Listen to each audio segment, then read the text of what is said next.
Well, it's just wonderful. I think one of the things that's so inspiring about this year's, every year, even if I haven't been able to come, I always read in the weekly about who the different honorees are because they're just amazing stories, the diversity of incredible work being done in our community and region. And I think tonight really reflects that too.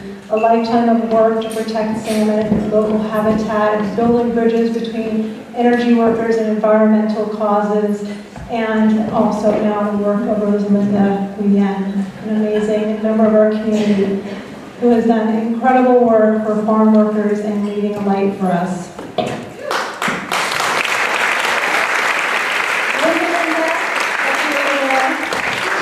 Rosalinda is widely recognized as a farm worker justice leader who promotes food justice, immigration reform, and farm worker rights.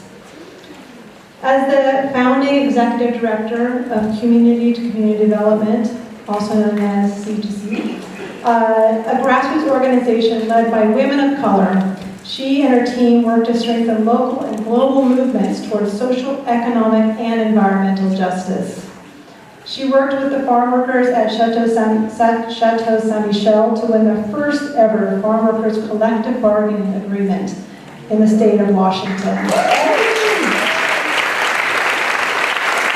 And she is a former National Vice President of the United Farm Workers of America Union. We are honored to have Rosalinda with us tonight.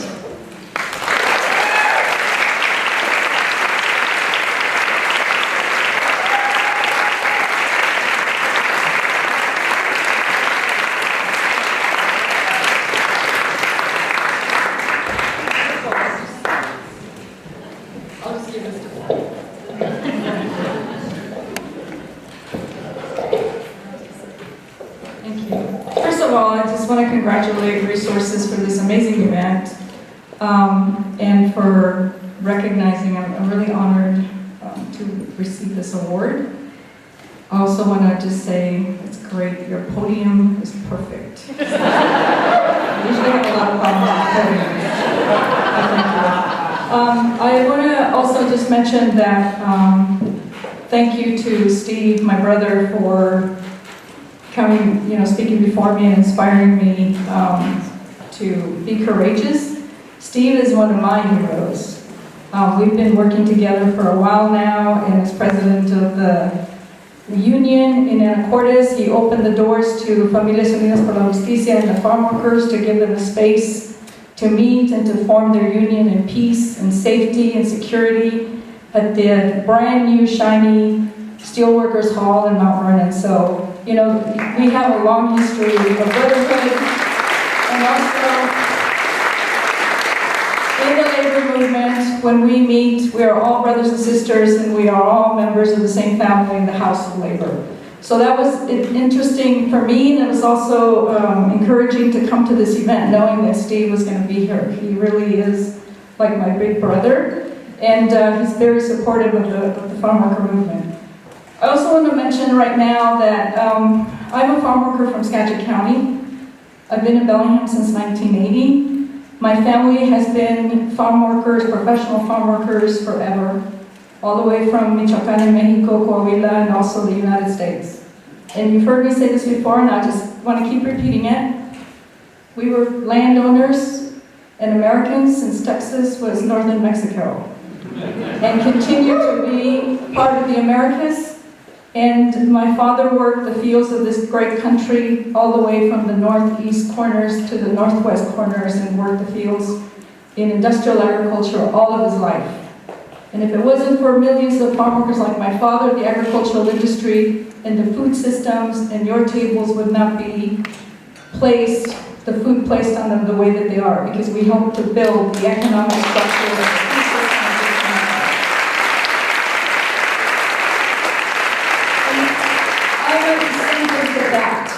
And I have been reminded, and was reminded by my father of that legacy. And I recognize that legacy, that first and foremost, I am a person of the land. I am a farm worker. That is my tradition. It is my culture. It is my focus for my people and my focus for this country. I also want to mention right now that there is another great inspiration that helped me gain appreciation for the environmental justice movement, besides Cesar Chavez, who fought tirelessly all his life to prevent the corporate agricultural industry from using chemicals, toxics, and pesticides in the production of food in this country. He almost starved himself to death to try to get you to stop eating food produced with chemicals and protect the land and the water of this country. He didn't succeed. So I learned a lot from that. But in my older age, I also learned a lot from a group of people in Whatcom County that lived their values and principles, that worked to structure themselves in a non-capitalist way and make decisions in a collective manner, and they worked really hard to protect Mother Earth and the lands and the water of this country. And I know this is unexpected for Jim, but I want to mention the Marmots, which was a tree planting collective in the Northwest that my husband Joseph Moore was a part of. And my husband was actually my teacher, along with his partner, Ann Atkinson, that taught me what it was like to organize collectively, what it was like to mobilize community to protect the rights and to build benefits for the many, as Steve was talking about. So Jim, please stand up, because Jim Hansen was a member of the Marmots. And he wasn't just a member, he was one of the leaders.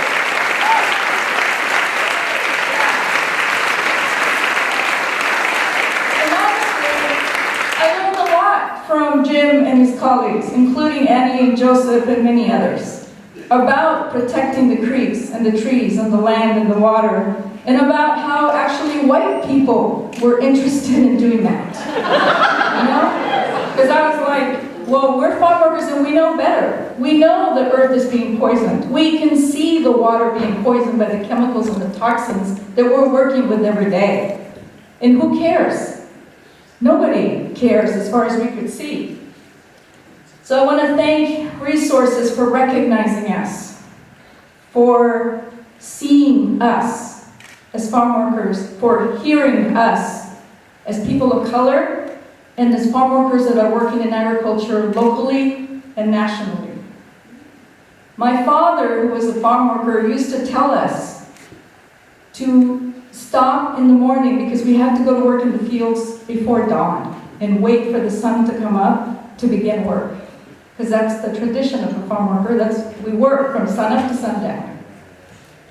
And instead of telling us to feel, tired and exhausted about it, he would say, sit with the earth and feel how she feels and tastes and smells as the sun is coming up. Smell the air change as the sun comes up. Feel how the air pressure in your senses change as the mist comes up off of Skagit Valley. Feel the earth wait for you to go and work with her. He taught us that as people of the land and as farm workers, we were part of her, and that we had a responsibility, and that we had a job that we did that was full of grace because we were helping to produce food that other people would eat. And that was a skilled labor. And we knew from the very beginning as children of a farm worker that part of our responsibility was actually caring for her, for the mother that was helping to grow this food that we were helping to produce. Environmental justice for farm workers is a lived experience that we feel to our bones and we live with every day that we work the land. We recognize she is being poisoned every day. And we're trying to feel the power to change that. I have taught my grandchildren and my sons that this climate change that is happening is going to damage and change the view that we have of Mother Earth right now. And to appreciate and to photograph in your mind what exists now, because if we don't do something to change it, that photo, that image will be different, and it won't be as beautiful as it is now. And besides that, we have to protect that image so that the ecosystems can continue to reproduce, to protect itself, the air and the water. And as a farm worker, and a food justice leader, and an environmental justice leader, because community work with the Alliance for Jobs and Clean Energy to try to pass Initiative 1631 also. It was one of the greatest honors of my life to sit at a table with environmentalists and actually write a policy that would have equity for my people built into it. We were there, and Steve and others were supportive of that, so it is possible to do that. We still have to get the rest of the consumers of this country to support something like that. But it's important to note that we can do those things, and that we as farm workers, even though I didn't graduate from high school, even though many of my people don't know how to read and write, even though many of my people are poor, that we do have the intelligence and the ability to participate at every single level of protecting Mother Earth, all the way to the writing of policy. We have to be at that table. And I thank Resources for recognizing, I repeat it, thank you, all of you from Resources and you that support this organization, for seeing me, for seeing my people, and for recognizing that our organization, Community to Community Development, exists in this space with you, and that we are equitable in this valuing of the planet and the innocent creatures. And for us, the greatest selfish act as a species is not acting to protect this planet, because along with killing ourselves, we're also killing the most innocent of all of the fish and the plants and the trees and those creatures of this planet and this mother that cannot defend themselves against our selfish acts and our capitalist system that demands that every single thing on this planet be worth some kind of profit. If we could ensure that the only species that was going to die if we don't act as us, that's our decision to make for ourselves, but we're not making that decision. We are dooming countless and millions of other species along with ourselves. Shame on us for not acting on supporting the work of many people like Stephen and myself and my people in community to community development to do the work, to protect the work at the local level, at the state level, and the regional level, and the national level. And the last thing I want to say is, just to follow up on Steve, we can no longer accept the status quo of how we protect Mother Earth. We cannot. Just as much as there are immoral acts being taken against my people with so-called immigrant laws, there are immoral acts and laws being taken against Mother Earth. And there are some laws, brothers and sisters, because you are my community too, that we cannot accept and we must not accept. And we must fight as hard as we can, and sometimes we just cannot be that nice. Not anymore. I'm getting too old. And that is really the only way that I can have hope. And the other thing that you can do is really focus on the changes that we're creating. We're trying to work with having farm workers grow food the way that they know it needs to be grown, by supporting our cooperatives, by eating organic, by demanding fair trade, by demanding worker justice at every single level of every production area that exists in this area. And I leave you with an announcement that we are 15 years old this year. And we will be having our 15th anniversary celebration on October 4th at Boundary Bay Brewery in the beer garden. And I invite you all to come and hear more about what it is that our organization does and what our plans are for the next 15 years in environmental justice, in worker justice, in farm worker justice, and in immigration reform. Thank you all very much. I really appreciate your recognition.